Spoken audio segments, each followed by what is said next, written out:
porque yo ya sabía quién era, porque para mí iba mucho más que eso e importaba más el amor que me tenían, la aceptación que tenían ellos hacia mí.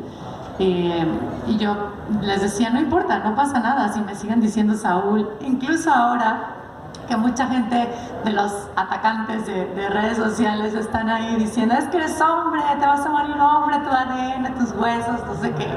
¿Y cuál es el problema? Yo soy tan segura de quién soy en este momento que no tengo ningún conflicto con que alguien me diga que soy hombre, que nací hombre y que me voy a morir hombre. No me importa, no es importante para mí. Hablando de la lengua, creo que es importante en el sentido que tenemos que darle visibilidad a la gente no binaria, a la gente que está intentando también ser libre, que está intentando hacer las cosas con amor propio sobre todo eso. Y creo que va a tomar un tiempo muy largo para que la gente se pueda acostumbrar al todes, al ellos, a todo esto, pero pues no sé, va a tomar tiempo. A mí no me ocasiona ningún conflicto ahora, como te lo digo, pero hay mucha gente que sí se siente ofendida por el ataque a la lengua. Es curioso porque atacamos a la lengua más de lo que creemos diariamente cuando ni nos damos cuenta, y cuando vienen las cuestiones de género o las cuestiones sexuales es cuando nos ofendemos. Hay que tener muy, muy presente eso. Ahora sí, a ti te tocó, por ejemplo, toda esta generación de dejar, hablando del lenguaje, de dejar de ser, pues, que los homosexuales dejáramos de ser el gag, ¿no? O sea, dejáramos de ser la broma. ¿Cómo es este cambio de que de repente ya somos personas? O sea, ¿cuánto le costó a tu generación llegar a esto, a tener ese reconocimiento y que ya no se anteponga el con quién dormimos, sino qué somos y qué hacemos?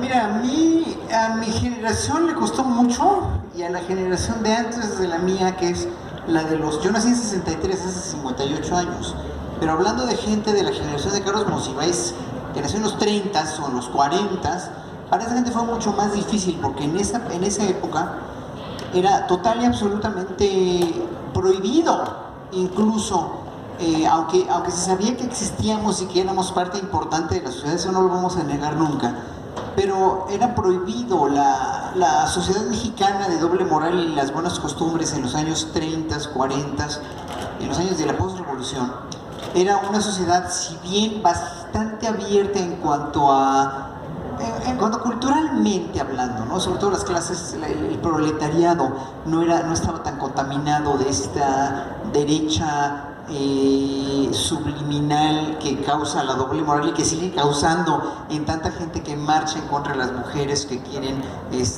ser dueñas de sus decisiones, de las decisiones de su propio cuerpo, ¿no? Con estas marchas, por ejemplo, toda esta gente manipulada por la iglesia y por la derecha siempre existió. O sea, no nos asombre, pero no había pasado la época maravillosa de los 70s, que es la época maravillosa de la revolución femenina, de los reconocimientos de los derechos de la mujer, la primera marcha LGBTI que fue en Stonewall, bueno, por un suceso famoso del bar Stonewall de Nueva York, que finalmente lo que hizo fue destapar cloacas como la que destapó Calderón, que lo hizo muy mal, ¿no? Esta cloaca, destapar cloacas, en vez de salir narcotraficantes, pues salimos todas, y todes, y todos, y todis.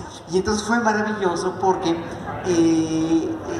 vino, sobre todo en Estados Unidos y en Europa, una explosión de reconocimiento de los derechos de la mujer, a los derechos de la comunidad LGBTI.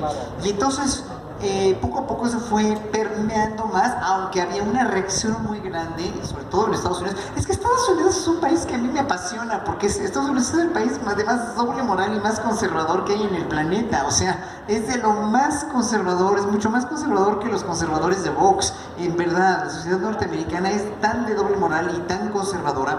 Por lo menos los de Vox dicen lo que quieren decir y vienen aquí a querernos ver la cara de idiotas, y se la ven algunos senadores, pero a nosotros no.